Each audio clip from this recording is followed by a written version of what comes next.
Comunicare per esistere, un'altra tappa del nostro specialissimo angolo del caffè. Siamo a Caffè Local, via Lourdes Conegliano. Il tema di oggi è l'origine di caffè.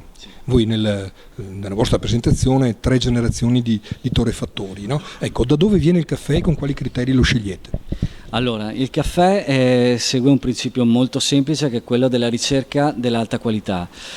Non è stata una scelta facile, perché sono innumerevoli le offerte del mercato.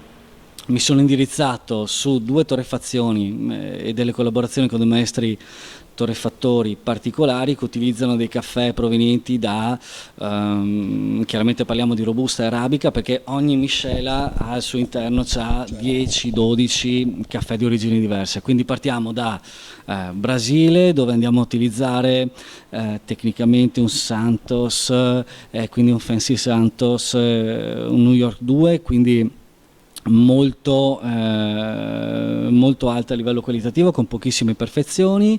Usiamo Colombia, Santo Domingo, per poi spostarci in Africa, quindi dove c'è l'origine del caffè, quindi in Etiopia, un Sidamo, un caffè al quale sono particolarmente legato, Asia, India, stessa cosa per quanto riguarda la robusta, quindi usiamo i Monsoon, usiamo sia per quanto riguarda le miscela destinata a Caffè Local che conto terzi, qualora ci fossero appunto delle eventuali collaborazioni esterne.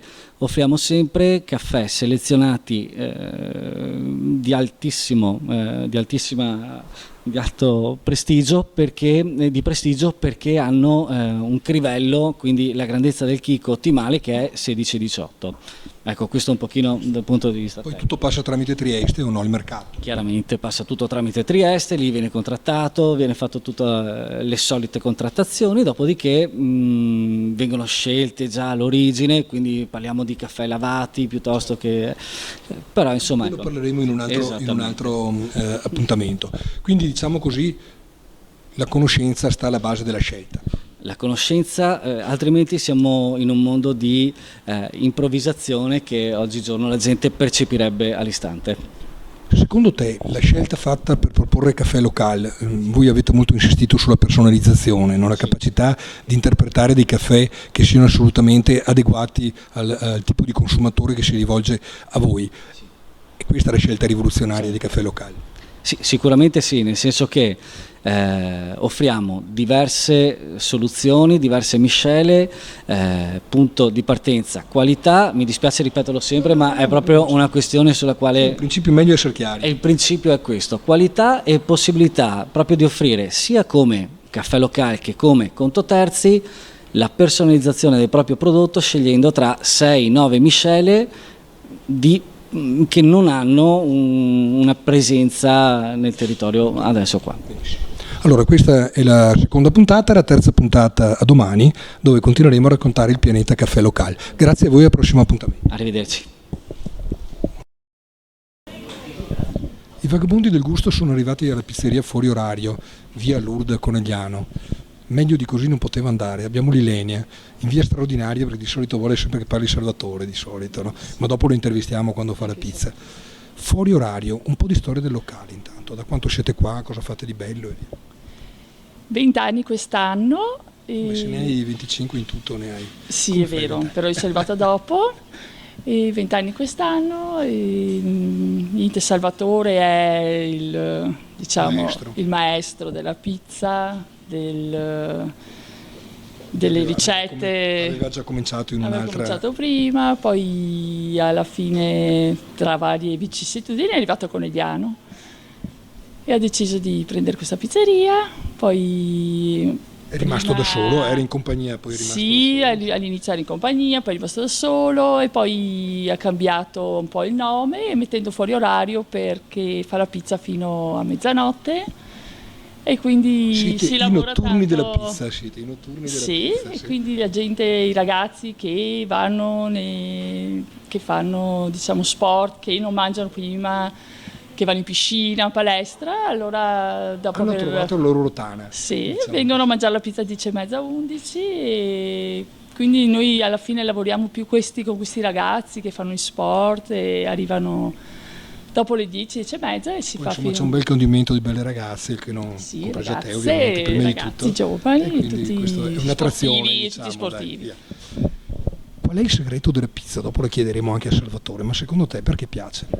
Cioè, guarda che io l'ho già provata, quindi so Sì, com'è. penso proprio per il fatto che alla fine ha continuato a fare sempre la pizza con la vecchia ricetta che ha imparato da Dai 20-25 maestri. anni, sì, e alla fine non ha mai cambiato niente, sempre sale, farina, lievito, Quindi cose semplici e buone semplici, guarnizioni, senza buoni, mettere mai buoni prodotti. anche la pasta semplice, sempre ha continuato a farla nella maniera che è stato insegnato Tradizionale. dai vecchi maestri di Salerno, Scala, perché proprio i primi Proprio. insegnanti. È campano, lui di origine è campano. Sì, Tu invece anche- sei nostrana. Sì. Io sono di qua, Tu nostrana. l'hai conosciuto qua, l'hai conosciuto. Sì, qua a Conegliano e Le così. vostre sorti si sono Si incontrate. sono incontrate poi, si sono tra incrociate. una pizza e l'altra e va così, è bene. andata bene così, Ci è siamo andata trovati qua tra una pizza e l'altra. Ok.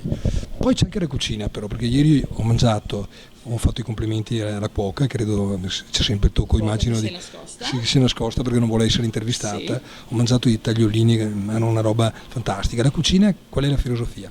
E lo stesso la cucina di fare pochi piatti semplici senza preparare sughi, cose che durano a lungo, farli giorno per giorno, cambiare il menù giorno per giorno, facciamo cose semplici perché si va da fare la pasta allo scoglio, fare la tagliata, la costata, frittura, cioè 3 cose fatte fresche ogni giorno. Un'alternativa alla pizza, chi non vuole mangiare sempre la Esatto, pizza. è lo stesso per accontentare chi dopo una certa ora alla fine la pizza non gli va, può mangiare una pasta, una tagliata, una costata.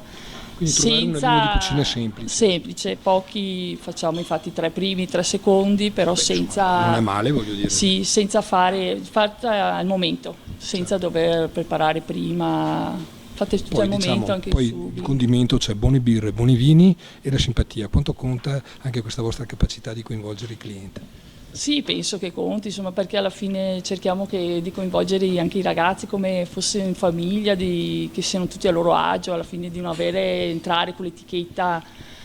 Sì, Sono a loro sì, agio. esatto, di stare un po' come entrano in famiglia, ordinano una pasta, si siedono, bevono, intanto parlano, fanno 2 chiacchiere, poi tra di Quindi anche loro si l'ambiente conoscono. frizzante aiuta, diciamo Sì, quello anche perché poi vedo che anche in questi anni tra clienti che non si conoscevano, adesso si conoscono, hanno fatto varie compagnie, Sì, sì, gruppi. si incrociano, E insomma, si incrociano, diciamo. sì, e così alla Come fine te con si sentono Salvatore come tra una pizza e a l'altra. casa loro. Come te con Salvatore tra una pizza e l'altra. Bravissimo. E dopo vanno sì, a chiedere le ricette, cosa fare. Però è bello così perché anche tutti i clienti sono tutti come in famiglia, ci si saluta, come stai, come non stai, senza non guardarsi neanche negli Vuoi occhi. ricordare i nomi anche di alcune delle collaboratrici in cucina? Sì, Hai c'è quella splendida la bionda che si è cuoca nascosta. Ivana, poi la cameriera che lei ha tanti anni, Sì. e qua la Larissa che è brava, che Sono lei è Larissa, sempre, rispondo al telefono, sono Larissa. sempre attiva, però brave, sì, sono tutte brave perché sono tutte comunque giovani, non si lamentano mai. Pimpanti. Sì. Buono. E poi c'è la maestra che naturalmente Noi sono tiene, così, tiene le redini. la balconiera. Sì, vabbè. Facciamo finta che sia vero. È vero. Adesso andiamo a sentire il maestro. Sì, Cosa adesso dici? credo che sì. Non è molto loquace, però insomma dai, lo facciamo parlare. No, facciamo parlare Lo facciamo con lui, cantare. sì. Benissimo, L'accento grazie. Non ha Proprio preso ancora l'accento veneto, no. Non lo Però prenderà mai. parla lo stesso. grazie Ilenia. Dopo essere stati in paradiso con Ilenia, non equivocare, nel senso bello del termine dell'intervista, siamo col maestro. Il maestro fare la pizza è diventato un'arte. Faccio una premessa, ultimamente mi tocca andare via con l'acqua minerale, perché i tuoi colleghi fanno le pizze in una maniera disgraziata, non fanno lievitare bene, maturare bene la pasta, vabbè, lasciamo stare. Qua al fuori orario invece si mangia la pizza come Dio comanda. Qual è il segreto, Salvatore? Il segreto è un buon impasto e una buona lievitazione della Prima di pasta tutto della questo, pizza. insomma. Sì. Poi il primo segreto, diciamo. E poi quello. una buona cottura pure. Certo, anche quella Sì, conta quello- moltissimo. Quello è importante. E poi vedo che non lesini sulle materie prime, cioè il prosciutto, le cose, metti delle cose buone, di ingredienti di qualità. È importante anche la qualità dei prodotti, ecco. Sì, non risparmiare Sì. su quelli, insomma. Risparmiare non è mai un risparmio. Perché ti torni indietro, poi il cliente non torna Sì, più se sì, dovessi sì, fare il sì, furbo, sì, diciamo. sì, No? appunto, Così. sì, sì. Ilenia mi raccontava che avete clienti giovani, insomma, siete riusciti ad avere un equilibrio incredibile, un successo incredibile con i giovani. Il segreto sta nella simpatia, nella bontà della pizza, nella bontà della cucina, quali sono gli ingredienti? È un po' tutto, diciamo, l'insieme, è tutto l'insieme, allora costruisce una roba fatta per bene. Per bene. Sì.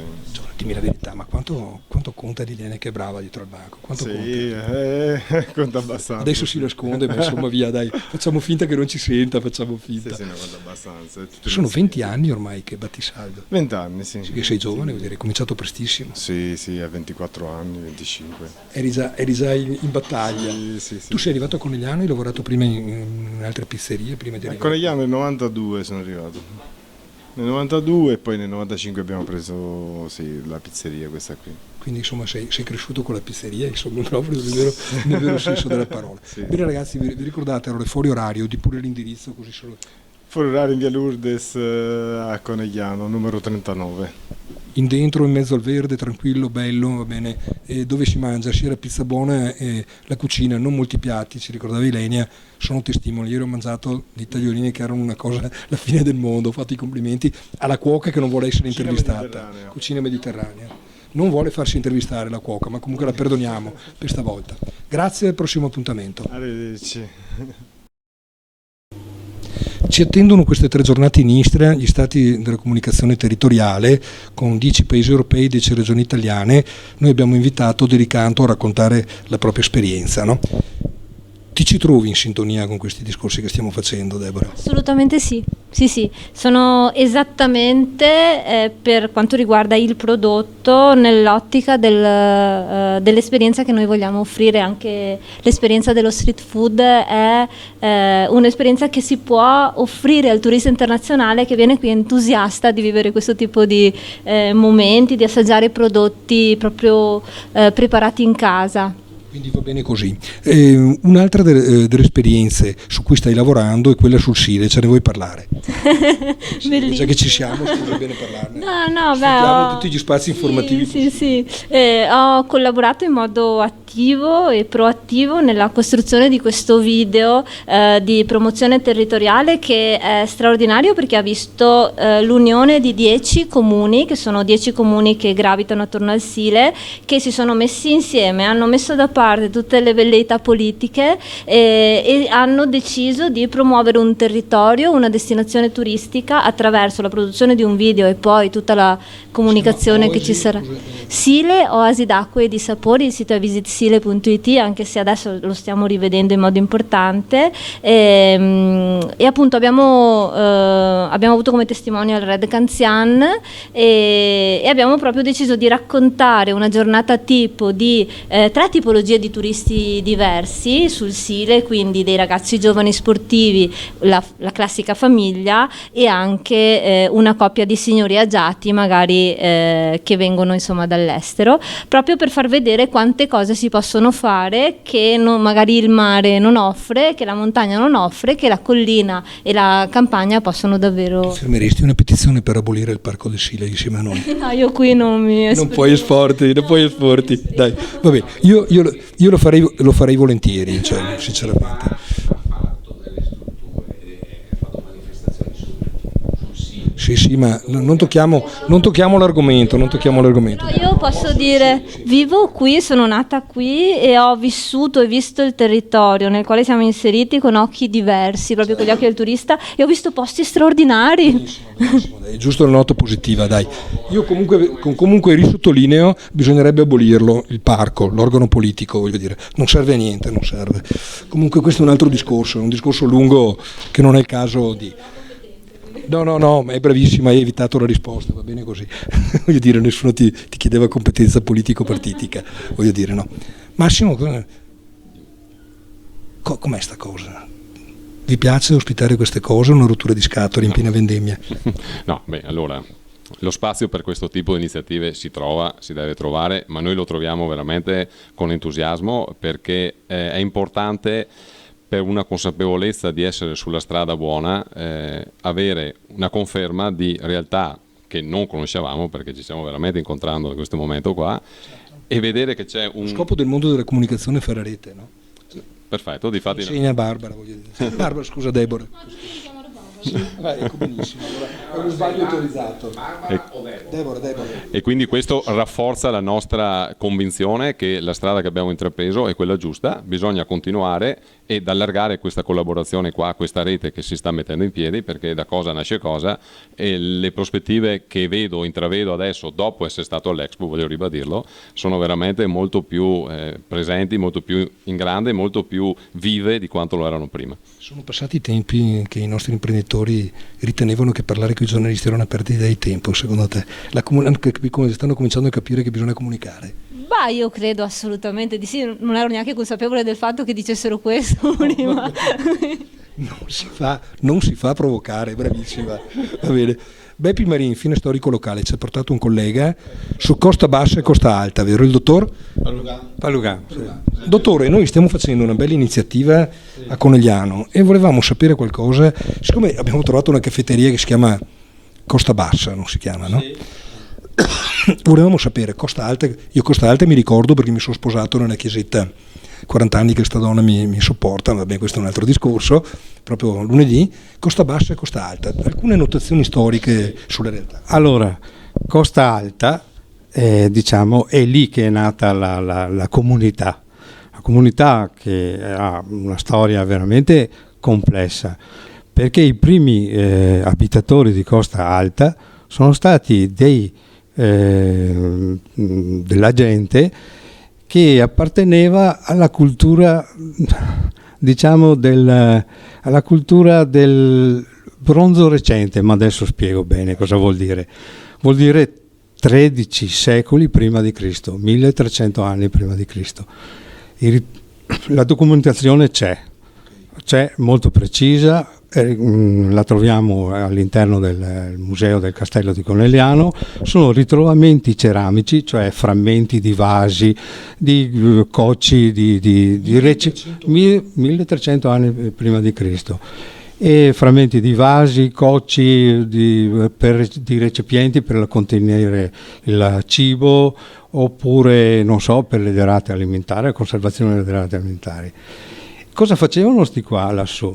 Facevano gli agricoltori, praticamente gli agricoltori e i pastori. La pastorizia era molto importante. La caccia, ormai la caccia non vivevano più, avevano imparato a fare gli agricoltori e facevano degli antenati dei nostri toni d'oro. Sono gli antenati, in qualche maniera gli antenati. No, era offensivo. Sì, no, credo proprio di no. L'agricoltura è una cosa seria che dà da mangiare all'uomo, per cui.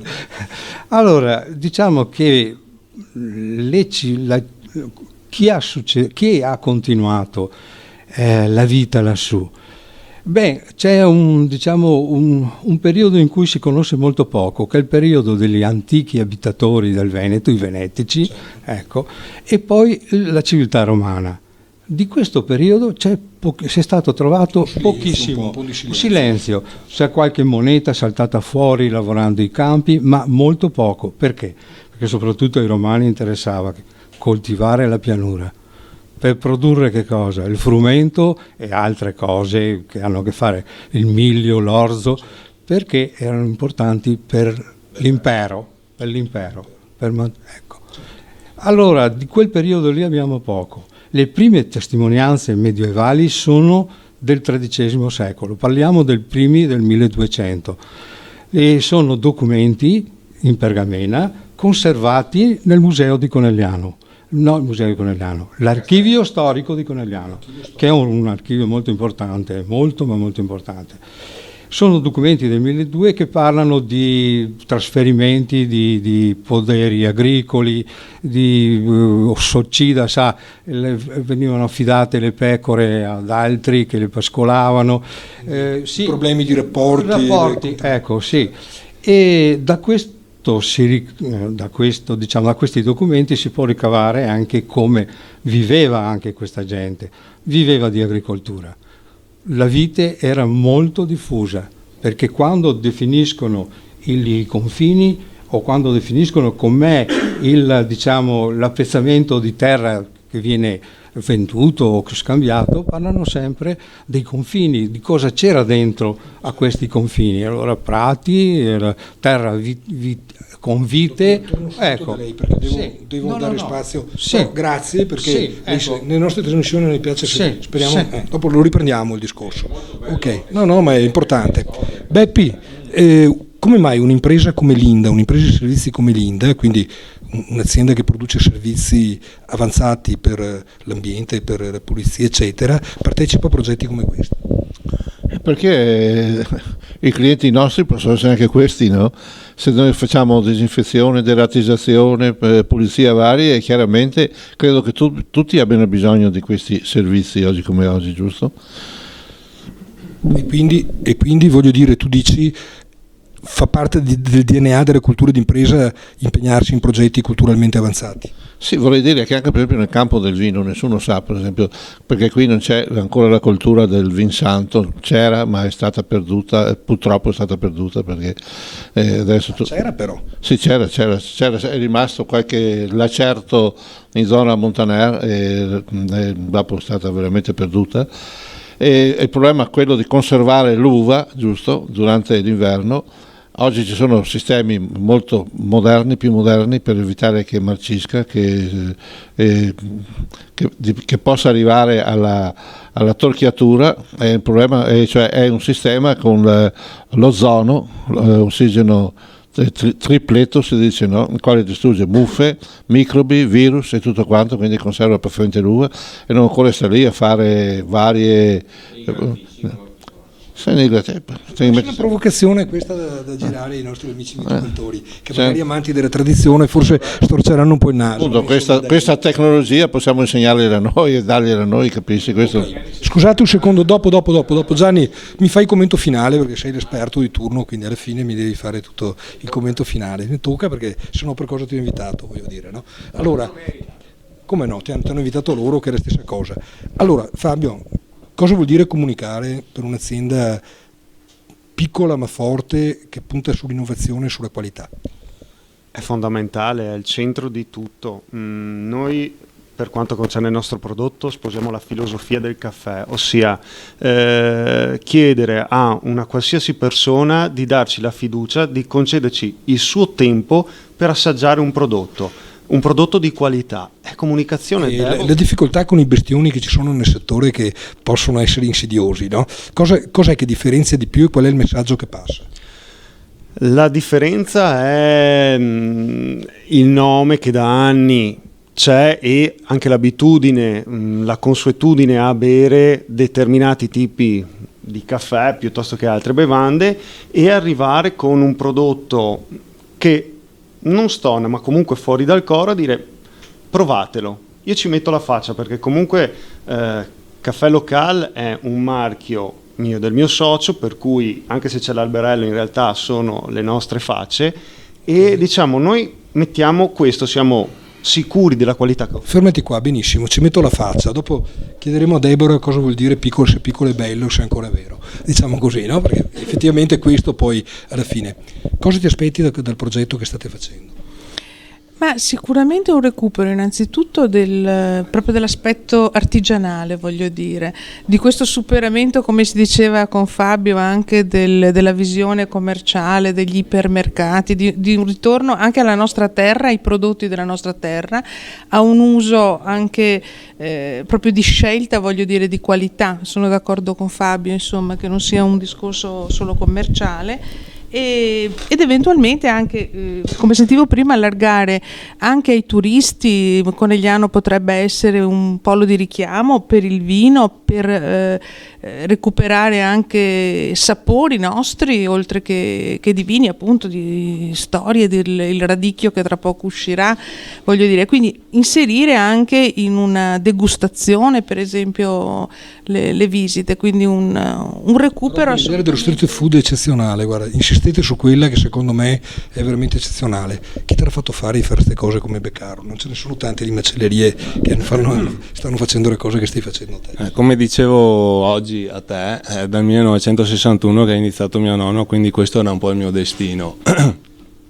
Io ho cercato di portare un po' di novità rispetto alle gestioni precedenti, di fare un po' di cottura, di curare un po' di più l'aspetto dei salumi e poi adesso vado in giro per le stalle a cercarmi i capi di Secondo una lezione antica, voglio dire, no? perché ormai sono rimaste talmente poche che però quelle che ci sono, insomma, cerco di curarle e di... Giovanni Meneghini, editore del Gusto Italiano, una battuta sui vini che ci ospitano qua e sui ragazzi Toni d'Oro. Sì, pure il microfono. Io vado a ritroso, buonasera a tutti. Allora, parto col discorso del dottor Marin. È vero che c'era un tempo l'arte di creare il vin santo, è durato però fino al 1970, caro dottor Marin, perché si beveva ancora il vin santo, specialmente su a Carpesi, che ancora hanno quella cultura di crearlo. Poi è morto per un motivo solo, perché non sapevano conservare il prodotto, perché il prodotto senza le attrezzature tecniche che abbiamo oggi non potevano conservare un prodotto per durare nel tempo. L'unica soluzione era cosa? Creare un prodotto con alto alcol oppure alto zucchero. Di conseguenza era l'unico modo per conservare il prodotto. Allora cosa facevano allora? O lo appendevano a dei tralicci o lo mettevano nei graticci. Questa era la cultura di creare il vin santo, ed è vero, l'abbiamo bevuto ed era anche buono, perché usavano però non il prosecco ma il verdiso o la bianchetta o la malvasia, sì, un misto. Credimi, ma io l'ho assaggiato perché ho vissuto. Dopo torno a Toni d'Oro, ho chiuso tutto, dovrei parlare con il dottore che ha parlato prima, che ero curioso perché è storia quella che, ma se non abbiamo tempo chiudo. Vini Toni d'Oro. Allora, io Toni d'Oro lo conosco da pochissimo, appena conosciuto. Mi sono innamorato subito di un prodotto che a me personalmente piace, perché io amo un vino più secco che amabile, che è il Brut, che io te l'ho detto subito dal primo giorno quando l'ho assaggiato. Io devo dire che stanno lavorando molto bene, questa è la strada da fare, così si deve fare. Gli ho anche consigliato di aumentare un po' alla volta, logicamente, perché questa è la strada, però con questa tecnica, lavorando con serietà e professionalità, dalla base col vino, dalla terra, e poi lavorandolo bene. Io non posso dire altro. Ricordo che Giovanni Meneghini era uno dei vignaioli e degli esperti di vino prediletti da Gino Veronelli, del grande Gino, che con lui facevano partite di discussione lunghe come vite, voglio dire, no? Deborah, abbiamo cominciato con te e vogliamo chiudere con te, giustamente, no? Sta benedetta comunicazione. Piccolo e bello? Piccolo è parola chiave.